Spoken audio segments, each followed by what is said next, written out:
First, I'd like to thank Mackenzie, Eaglen, and the American Enterprise Institute for organizing and hosting this event in this very historic location to discuss the challenges in securing America's military future. And thank all of you that have joined us both here in person and online. For years, as Mackenzie indicated, I've had the privilege of working with and learning from Mackenzie, one of our nation's top and most influential national security experts. I've also been privileged to know and learn from Senator Jim Talent, whose leadership and contributions to a strong national defense continue to be so compelling.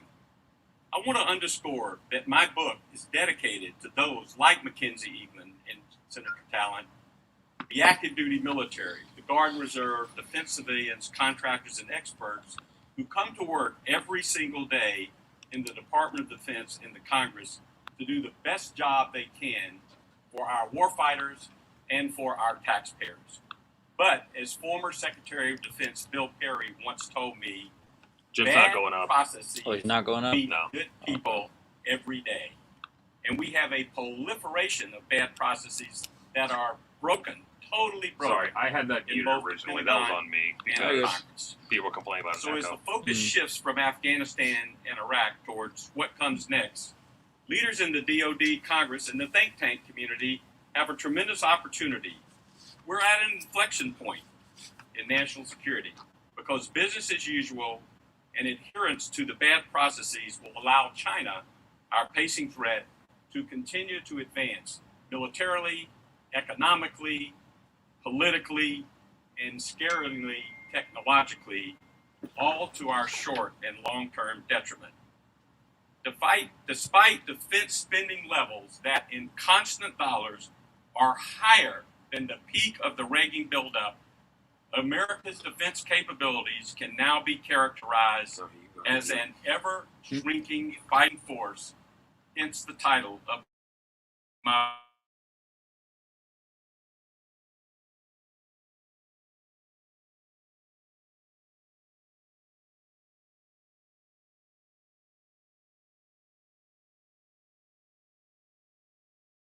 States Air Force combat aircraft than the U.S. had at the time of the Reagan buildup.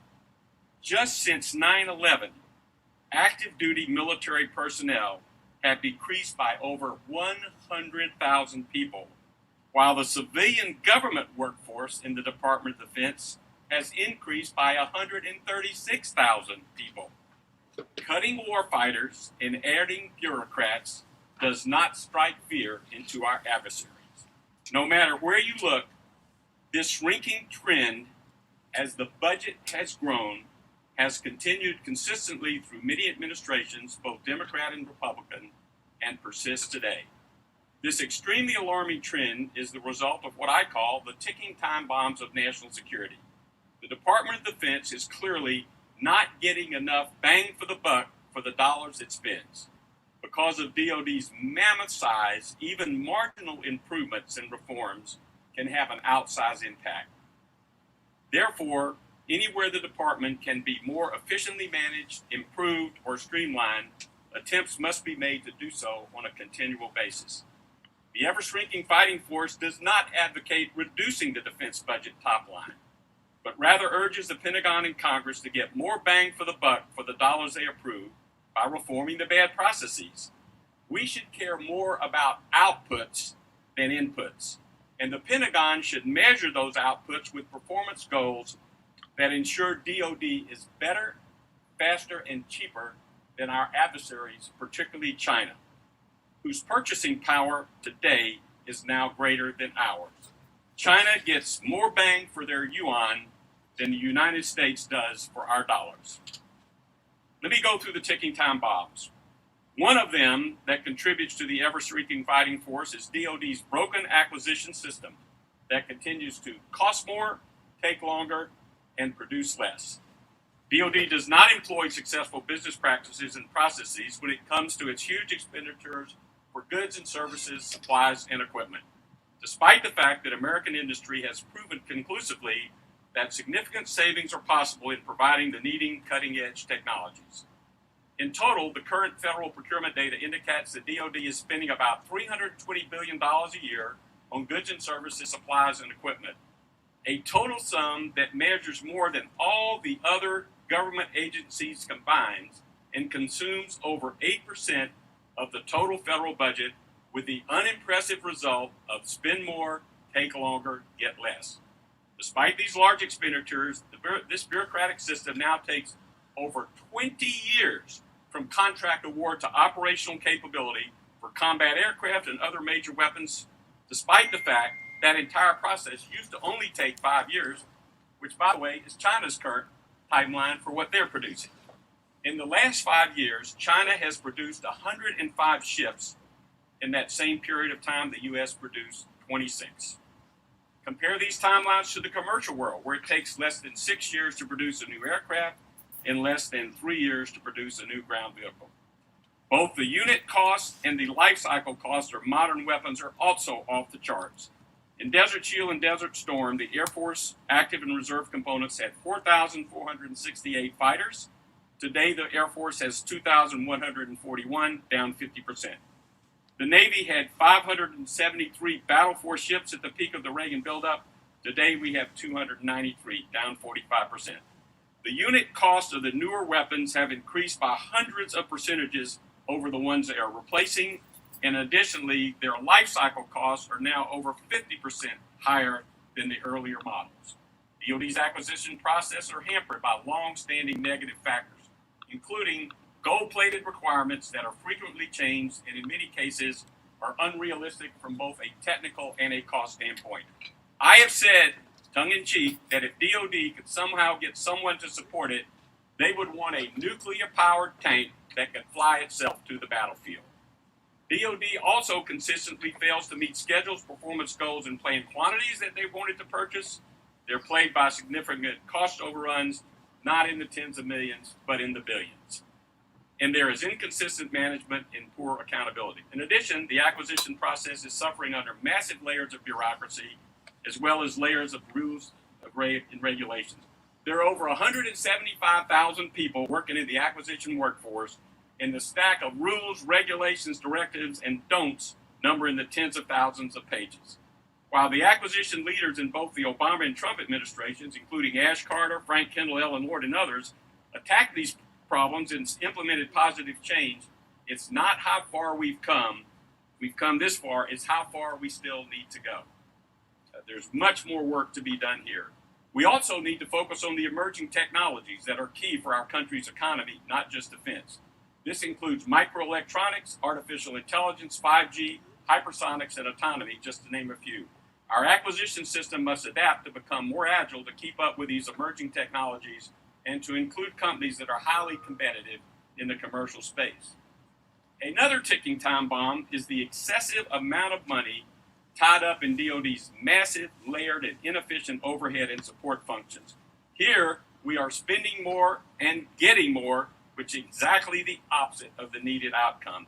According to DoD's FY20 Defense Manpower Requirements Report, DoD's support functions represent 43% of its total workforce. When this ratio is applied to the total annual DoD budgets, these costs total over $309 billion. If they represented a gross domestic product, it would be one of the largest in the world.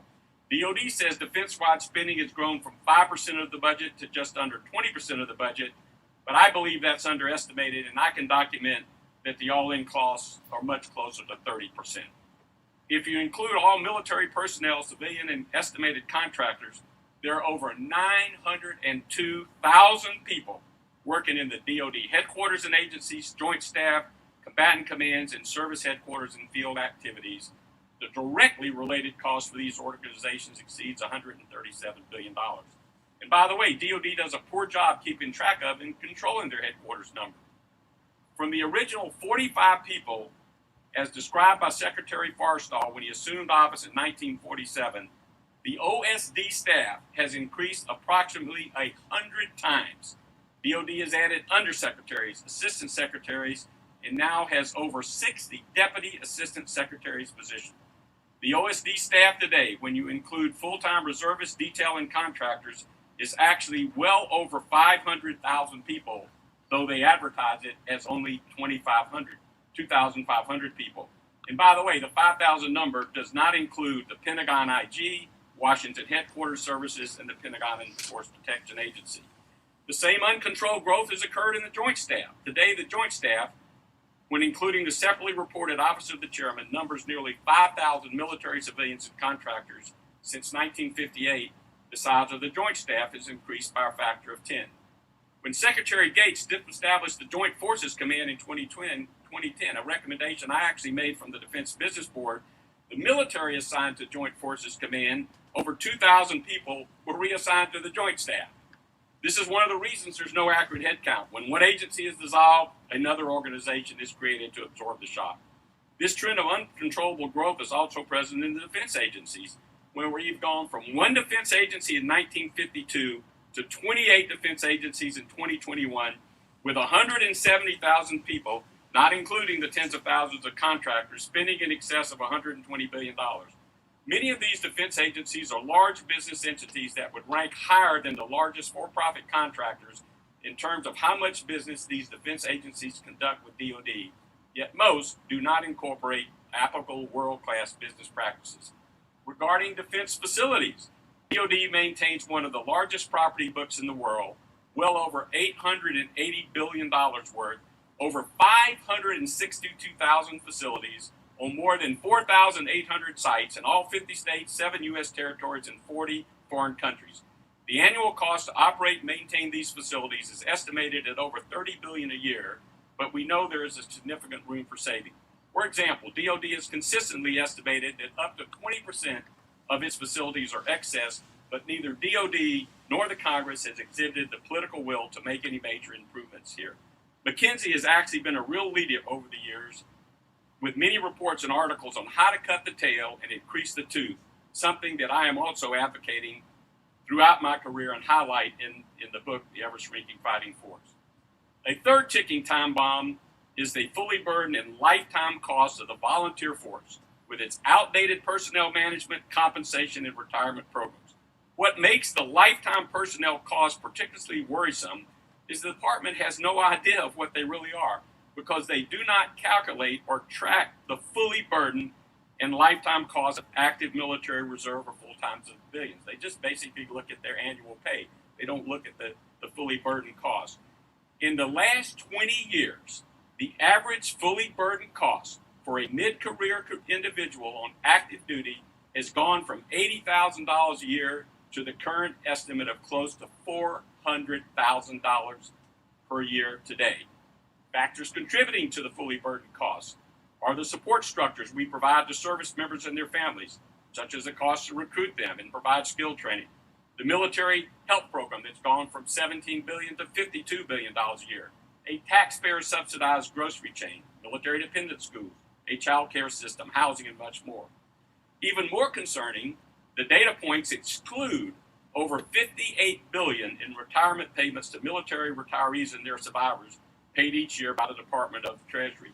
Today, we have 2.3 million retirees, military retirees, compared to the 1.3 million troops on active duty, and this gap is widening every year and soaking up, as I said, huge amounts of percentage of the DoD's $52 billion healthcare costs. There are 10 million beneficiaries of that healthcare system, of which 5.6 million are retirees and their dependents, using about 65% of that total cost. Further complicating the problem is DoD's antiquated military pay system, which is based on time and grade and longevity versus skills and performance, something the creators of the all-volunteer force in 1973 recommended implementing. The department retains a pre-all-volunteer force military retirement system established when life expectancy was 66, when today for retirees it's 84 years. The system encourages our military to leave after 20 years, even though this is when they are most productive and experienced, and then pays them, their families, and their survivors for another 40 years.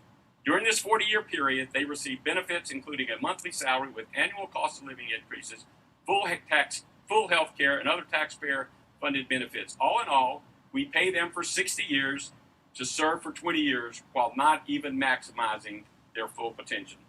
The Government Accountability Office has questioned whether the, quote, increasingly costly military compensation system would be affordable, sustainable, and physically sound over the long term, end quote, concluding that it is, quote, unlikely, end quote. Unlikely. Based on all the analysis I've seen, coupled with my personal experience and the views of several recent Secretary of Defenses, I reluctantly agree with GAO's assessment. It is not sustainable over the long term. We'll never be able to adequately repay our service members and their families for the continual sacrifices they make on behalf of our country. However, in order to ensure that the all-volunteer force remains viable, DoD must ensure that military pay, benefits, and support are executed in a way that is sustainable for years to come. Senator Talent led a study at the Bipartisan Policy Center with numerous recommendations on how to improve the all-volunteer force in addressing these challenging problems. So there are roadmaps out there available for solving a lot of these ticking time bombs. The fourth ticking time bomb, and the last one I'll cover today, is the reality that we can't build a strong defense on a weak economy. As my dad used to say, quote, when your outgo exceeds your income, your upkeep will be your downfall, end quote.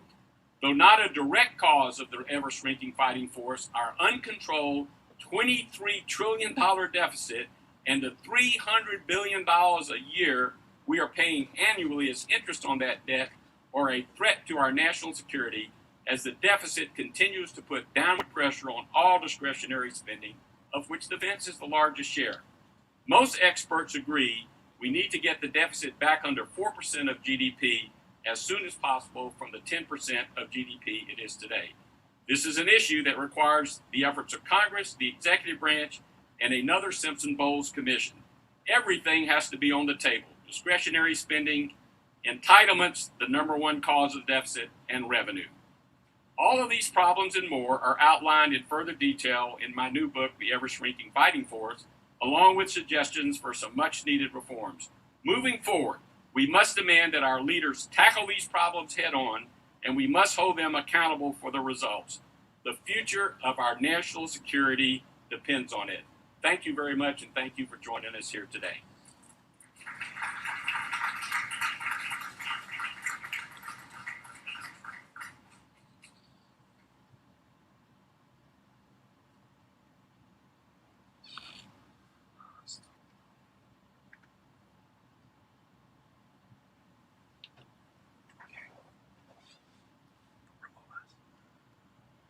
Welcome back, everyone, to our viewers at AEI and online.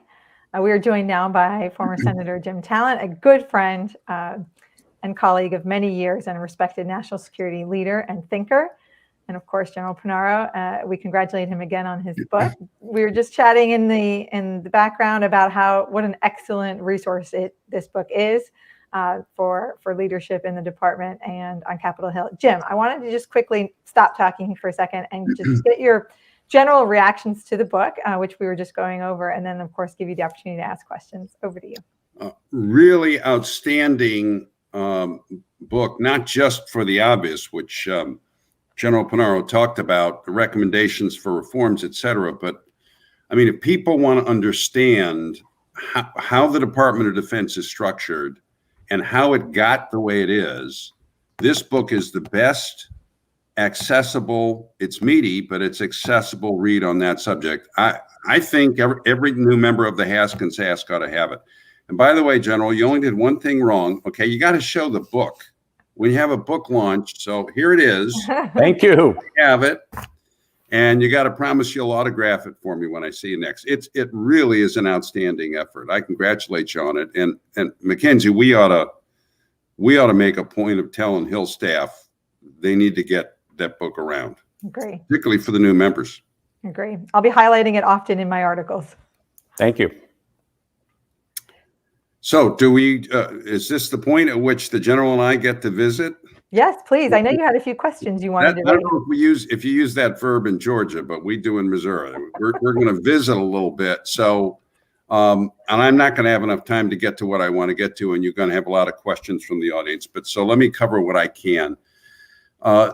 First of all, you do focus a lot on the importance or on the spending that the department is doing. And you note correctly that the top line has increased from an inflationary perspective to a point where it's higher than it actually was at the 80s. At the same time, I think it's important to give some context. defense spending is lower as a percentage of GDP and slightly lower as a percentage of the federal budget than it's ever been. So you're not saying that the top line doesn't need to go up. You're saying, if I understand you correctly, that wherever the top line is, we need to spend the money in a way so that we're getting some bang for the buck. Do I understand you correctly in that respect? Absolutely, Senator Talent. Right in the bullseye, your comments. As a young staffer, I've spent my entire adult career trying to increase the resources for national security, Right. starting in the Carter administration when you had a Democratic Senate, a Democratic President, Democratic House, and we were adding money, the Reagan buildup. But the point is, as you pointed out, we need to get more bang for the buck, whatever that top line is. And the Senate Armed Services Committee just recognized that they needed to increase it. $25 billion they added, which is terrific. Right. However, I would point out they still had a reduction in the size of the active duty military, the equivalent of 2 Army brigade combat teams or a small Marine Corps division. So to me, the challenge is whatever the top line we agree on, and it certainly needs to be in that range of the 3 to 5% to support the new strategy. We've got to get more bang for the buck because China is out purchasing us right now. Right. Focus needs to be, in my view, on how do we make the department run better. If we can do that, then we're going to get the additional savings. And I completely look, as having been in the Congress all those years and one of the biggest defense spending hawks in Washington, if not the biggest, everybody knows that, it's kind of hard to persuade the colleagues to increase the top line. When the department's spending tens and tens of billions of dollars, say the Army, on future combat systems and ended up with nothing. So I couldn't agree with you more. I do want to get a couple of questions I'm burning to ask you about your leadership structure section. So as I read it, and again, I'm trying to get the broad takeaways the way I would if I was, still on the SASC and trying to learn what I need to know from this book. So what I read you saying is that, look, Goldwater Nichols was a tremendous success from a standpoint of operations. In other words, it achieved joint operational efficiencies and capabilities in a much shorter period of time than I suspect you and others who midwifed it thought that it ever could. First of all, is that basically correct? It's a success from an operational standpoint. Absolutely, Senator. Again, you'd be winning the gold medal at the Tokyo Olympics because you're hitting the bullseye with every one of your shots. Well, I'm supposed to be asking you. I'm going to try and ask you a question. So, what is it that you would warn the Congress not to do to screw that up? And here I'm going to throw something at you from the book. You do suggest in the book, you don't go on a long time about it, that maybe with the service chiefs should get re-involved with operational planning. So is that a danger to jointness if the Congress were to allow that or encourage it? Senator, in my view, it is not. And I think you were right to start with Goldwater Nichols, which in '86 focused on improving the operational chain of command from the commander-in-chief to the civilian leader of the Pentagon, the SecDef, to the warfighting combatant commanders, strengthen civilian control, increase the role of the chairman, and straighten out all the problems that had occurred previous to that in the operational chain. What we didn't do, and what Congress hasn't done since, we haven't fixed what I would call the management chain of command in the Pentagon. So here's where we have all these broken processes, and we have these layers of bureaucracy. We have these massive headquarters. And frankly, we've had now 35 years of Goldwater Nichols. These chiefs are as joint as any I've ever seen. I don't think we have to worry about reverting back. And in the acquisition process, for example, what we need to do is link the requirements process, the acquisition people that buy the systems, and the budget people that budget for them. They're not hooked up now. The place where they could get linked up would be the service chief, because the service chief is involved in all 3 of those processes. So I believe, and I think the Congress under Mac Thornberry and John McCain had hinted at that a little bit, but we certainly have got to bite the bullet and make a lot further improvements here, because again, we're spending more than we've ever spent on procurement and R&D, and the outcome is not satisfactory because, again, spend more, take longer, get less. Yeah, I actually love that part of the book, in part because I so thoroughly agreed with it. In other words, what we've done over the last 30 years is we've given so many different agencies and instrumentalities input into acquisition and programming to the point where now nobody has actual accountability for it. So isn't it true that, let's just take acquisitions. So we have the service chiefs, we have the service secretaries, we have the joint staff, we have the under for acquisition, logistics and technology. And of course, that's been split. And also the COCOMs are supposed to have input into acquisition. Right. And then we wonder why we get these acquisition disasters. There's no tight chain of authority. Do you agree with that?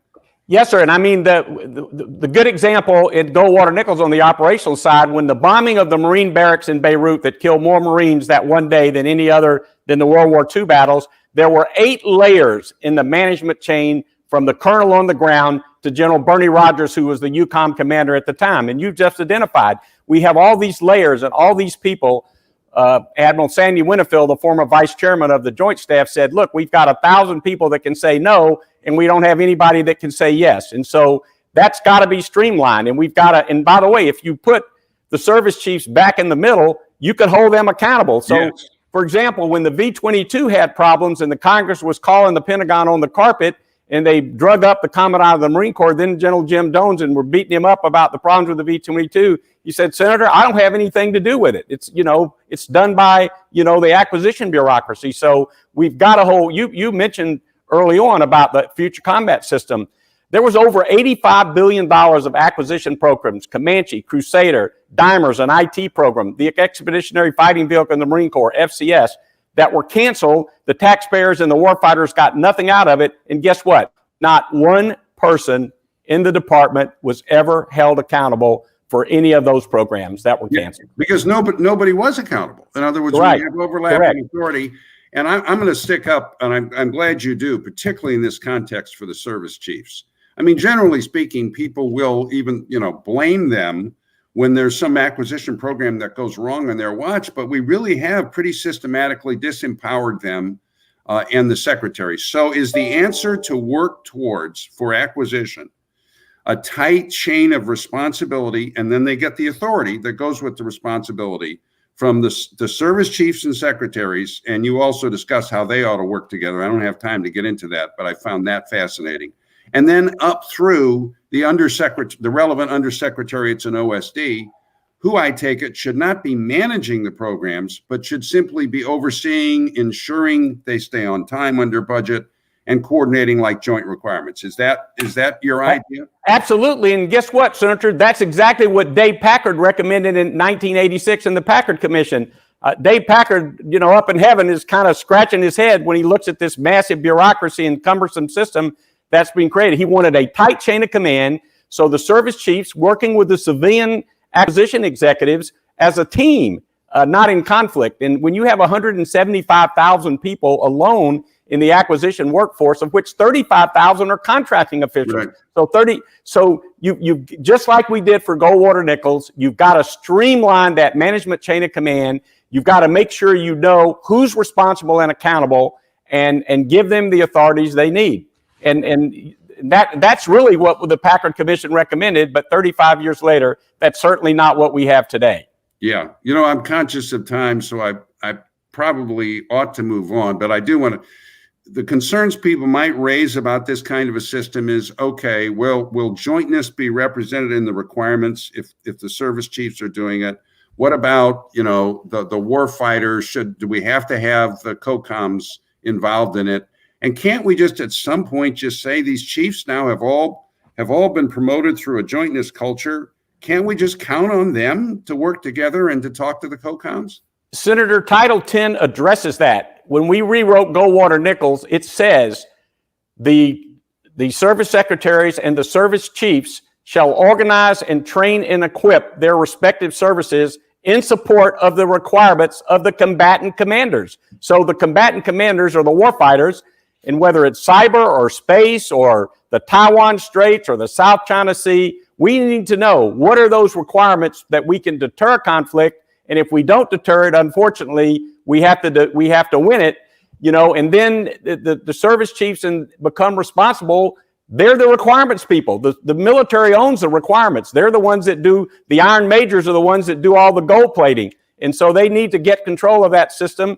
They also basically own the budgets with the service secretaries. And so that you need to get at the beginning of the acquisition system, you need to know whether what they want is technically feasible and whether it's affordable. And it's not linked today. So you're exactly right. The streamline accountability, having that one person right in the middle. And by the way, the service chief under Goldwater Nichols reports to the civilian service secretary. So you're not, taking away civilian control at all. So I would urge the Congress and the department to go back to the way Dave Packard really envisioned this was the way it was supposed to work.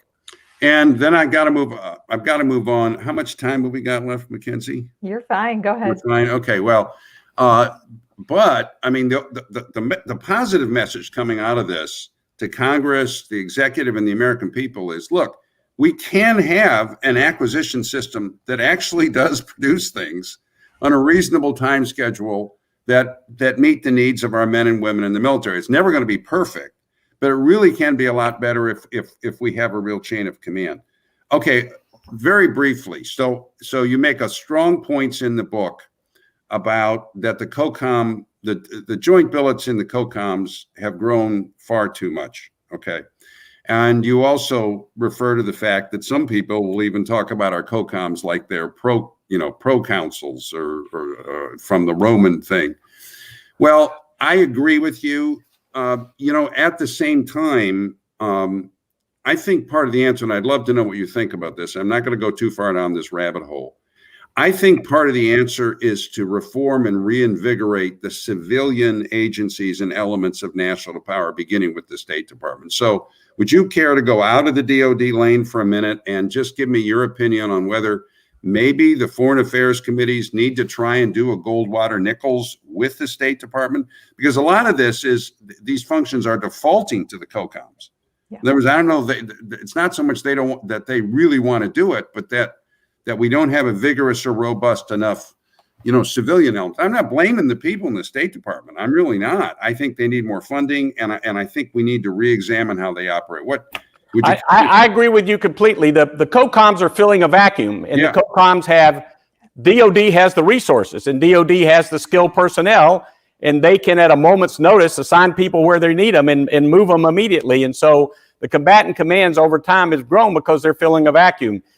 In the world we live in today, you've got to have a whole of government approach. You can't lead with the department in the world we live in. You really need to lead with a whole of government approach. So I'm 100%.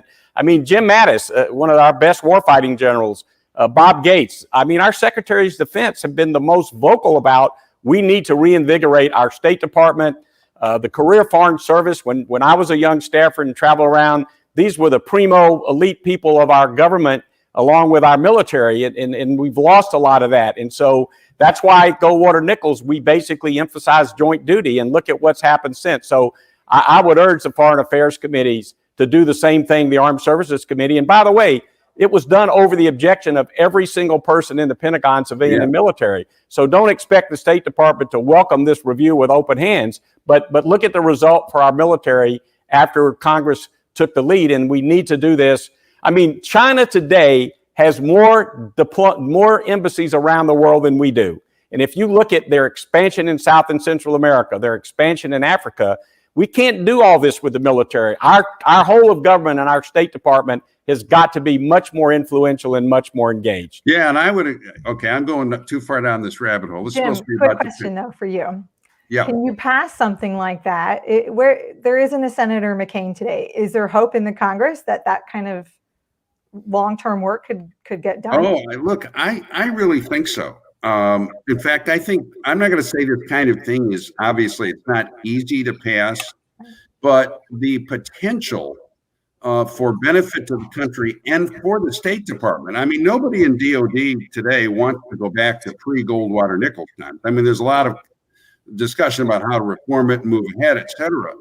I mean, I think if we could hold out this vision to our foreign policy community, there's no reason why we can't have a State Department organized globally, similar to the COCOMs, with our leading State Department officials there as having the kind of prestige and visibility. Now, I know we have the ambassador system and the rest of it. These are just issues that we should be able to discuss and do. I think these require leadership.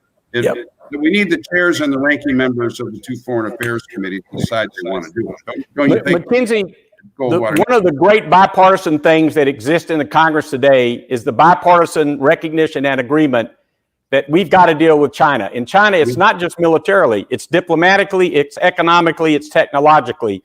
There was a concept in the old days called the country team, of which the ambassador was the head. And you need commerce, you need agriculture, you need the military. They all had to have a seat at the table, and you've got to do it globally, because it's not just what China's doing in the South China Sea, it's what China's doing in Africa, it's what China's doing in South America.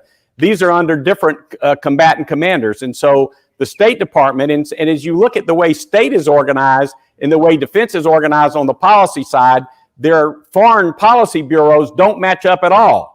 You know, so they have different responsibilities. So you really need this whole of government country team approach that, frankly, was so effective in the Cold War, and we've just gotten away from it.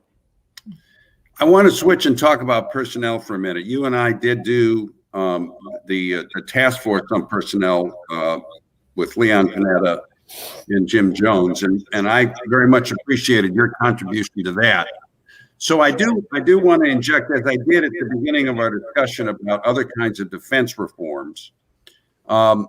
We do have to recognize, do we not, that an all-volunteer force in 2021 is going to cost a lot more per service member than the force we had in, let's say, 1960, even adjusted for inflation. Because, and again, tell me if you disagree, number one, the skills required in a modern, mechanized, technologically superior military are so great. It really isn't any such thing as a grunt anymore, right? As there was at one time.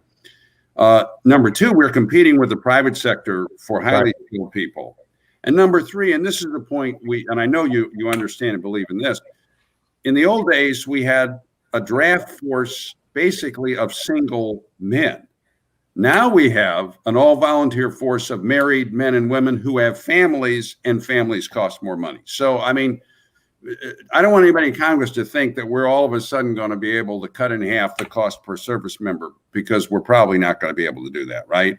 You're absolutely not, and we shouldn't. We have to take into account the family, and you recruit the soldier and you retain the family. Mm-hmm. And the child care system is essential. It's essential in the modern business world as well. So we're no different in the military.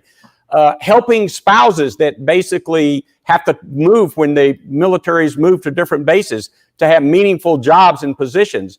But the other thing, though, is we can do what you say, because it is skills that we need, cyber, space. But the pay system right now is just based on how long you've been in and what your rank is. And Tom Gates, when they recommended to Nixon to get rid of the volunteer force, they said the volunteer force would not be sustainable over the long term if you didn't make three changes. Change the pay and benefit system from time and grade and longevity to skills and performance. So you recruit and pay people based on their skills and how they perform.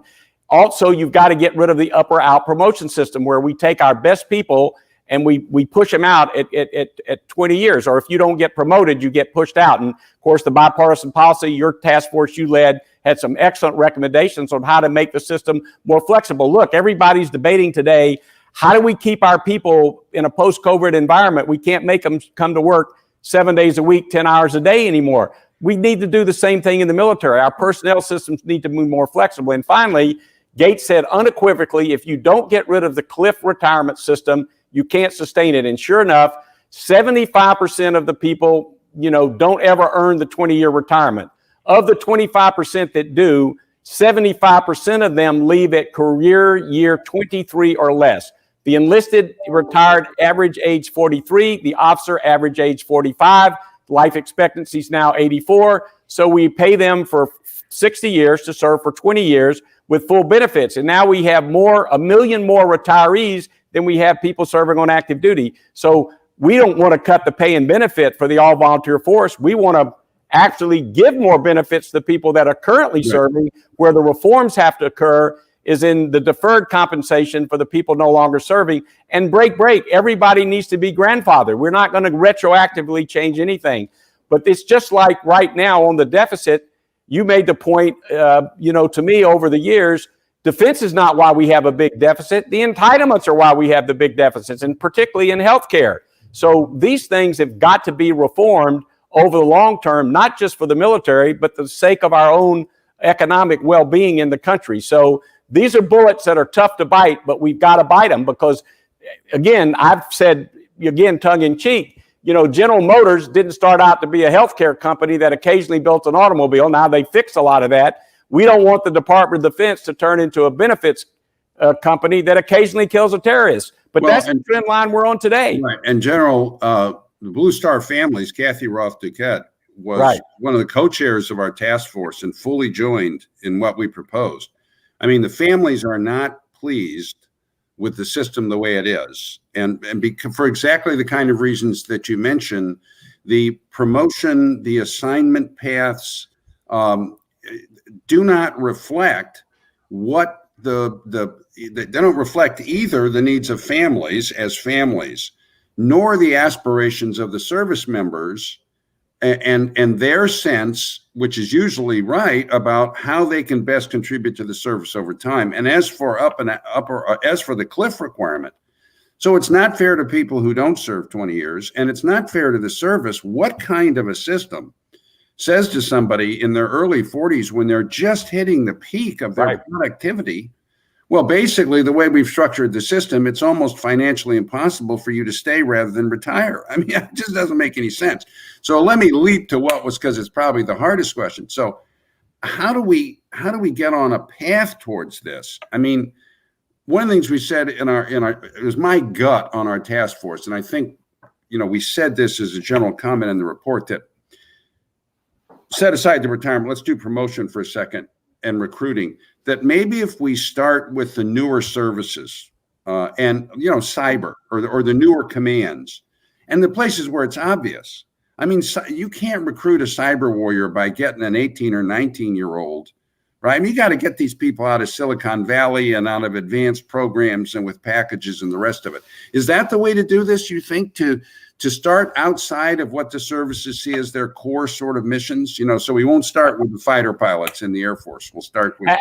Absolutely. And General Hyten, the Vice Chairman of the Joint Chiefs of Staff, gave a talk the other day just about this. I mean, I know it from personal experience from chairing the Reserve Forces Policy Board, but also my youngest son, Dan, is a captain in the Army Reserve, and he's got both the Signal MOS and the new Cyber MOS, but he works at a cutting-edge, high-technology Silicon Valley company, and he brings to his reserve duties. And by the way, in the Cyber Force, once it takes 4 or 5 years to really train the active duty, once they're trained, they only have like a year left on their enlistment, and they're going to go out into the private sector. They're not going to stay. So we've got to have more flexible, and we could really maximize the use of the Guard and Reserve in cyber, because they're working for some of the cutting edge Silicon Valley companies. You can't, but you know, our military, they want everybody on active duty and they want everybody sitting right outside their door. And so they've got to change that. In the business world today, the new employees coming up in the generations, they want more flexibility, and they're not going to work for your company if you don't basically have that kind of flexibility. We desperately need that in the military today. Let's say you're a major and you've been in for 15 years, and all of a sudden you have a family issue and you really need to spend a couple of years taking care of your family, but you know if you leave the military, you're going to lose your place in line. Well, we ought to accommodate things like that. We ought to let people come in and out. We ought to make it easier for people to flow between the active duty, Guard, and Reserve.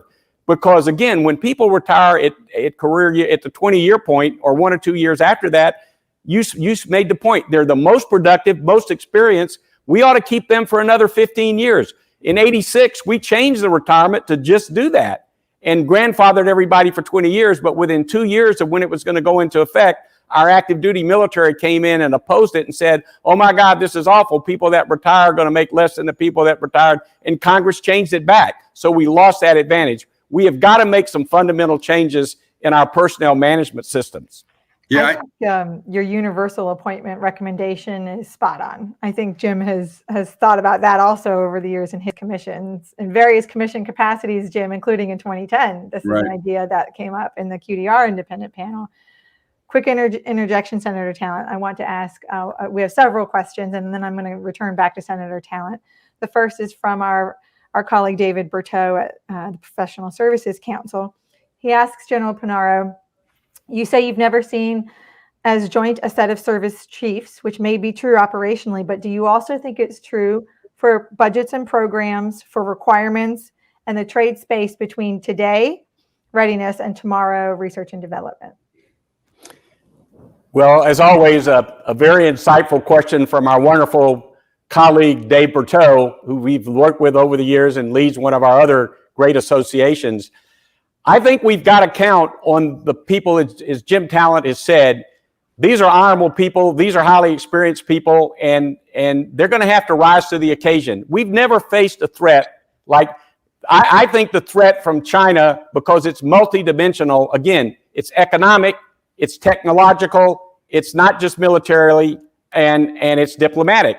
We've not faced that before. The leaders in our military are going to have to get over the bureaucratic stuff and get over the parochialism, and they can do it, because I really do believe, like I say, the people come to work in the Pentagon every day to do the very best job they can for our warfighters and our taxpayers. We've just got to get the bad processes out of the way. So they've just got to basically bite the bullets, and the Congress has to let them bite the bullets. The Congress has been one of the biggest impediments to reforms that Secretary of Defenses have brought over there. Even our most powerful secretaries of defenses have brought reforms, and Congress just refuses to go along with them. They won't let them retire any of the old legacy systems. They won't do, the commissaries. The grocery chain that loses $1.4 billion a year, and Congress won't even let the Pentagon study it. And so you start adding all this up. Yeah, it's going to be politically charged. Yeah, it's going to be emotional. But again, if we don't start biting these bullets, China's on the march. There was a book written about the attack on Pearl Harbor called At Dawn We Slept. And the book talked about all the warning signs that our leaders should have seen about what the Japanese were going to do. Well, look, we don't need an At Dawn We Slept. We are seeing the warning signs today. We see them. They are absolutely out there. We need to act on them. So my question to you two both, at least 3 commissions have come up today. Packard, Gates, Simpson Bowles, all different purposes and different times. Jim, let me start with you. Is that one of the solutions here? Like, do we broaden the next National Defense Strategy Commission to ask them to take on the bureaucracy, this all of the ticking time bombs in General Punaro's book? Is that too much? Is that, how do you, I mean, putting aside the congressional angle that we talked about, like a broader U.S. government-wide sort of Goldwater-Nichols whole of government approach, to better reform the Defense Department, is a commission the answer? What would you do if you were king for a day? Well, first of all, let me stick up a little bit for the Congress. And I understand why General Punaro just said what Congress won't let people do. And I get it. And there are instances where they needed to summon up, in fact, in general, to summon up the political will to do things. It's a hard thing when because the force is so small, we've got people going back 5, 6, 7 times in tours of duty. Yep. to then go home and explain to them that you voted to cut the commissary subsidy a little bit. I mean, it's a hard thing.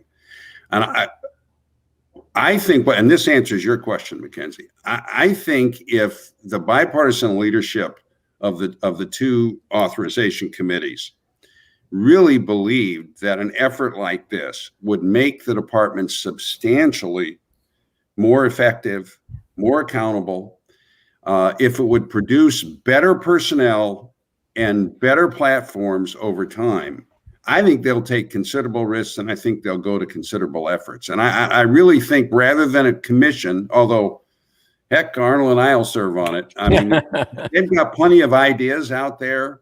I really think if this is a case where they need to sit down and say, we can do this. And a couple of years ago, they held all these great hearings and took some good steps. So no, I don't think we need another commission. I think we have the ideas. I think they need to focus on the areas where they're the biggest productivity gains. And it's why I asked the general about acquisitions and about personnel. That's platforms and people.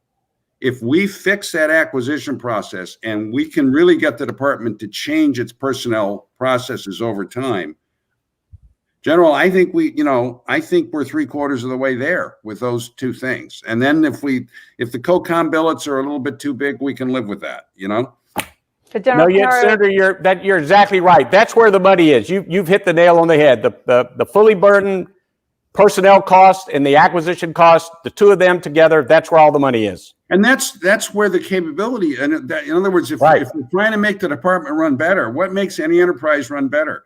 People, right? And then, of course, the inventories and the technology that they use, people and processes. I mean, so, and I think a lot of it, Mackenzie, is probably just convincing them, this can really be done. It's probably a 2-year effort and focused on those areas. well, General Punaro, and you're going to, of course, have the last word. But in your book, you reference this point that staffers today I think are having a different experience than you had. For example, we've looked at it at AEI where the defense policy bill was like 1 page, and then it was 50 pages, and now it's multi-thousand pages. And the staffers are basically mini program managers, program executive officers.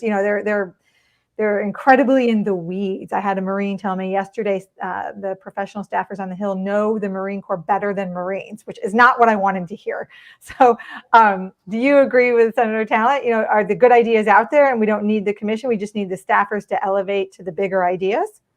I think he's right. And I think we need the Congress to focus on macro management, not micromanagement. We're drowning in budget details. The Budget Committee, the Authorizing Committee, and Appropriation Committee, they need to get away from the detailed examination of program elements, and they need to do the kind of oversight Senator Talent was talking about.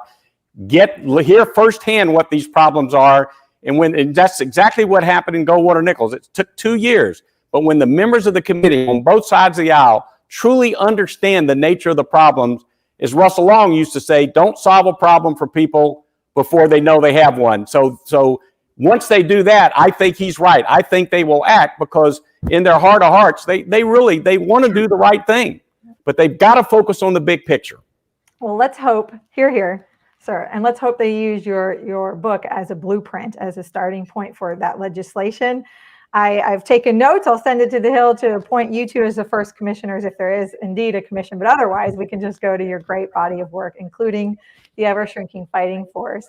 I extend my congratulations to you again on a tremendous piece of work that will contribute, I think, greatly to positive changes in national security going forward. Thank you, Senator Talent, for joining us today, and thank you to our audience for attending this event. Thank you also.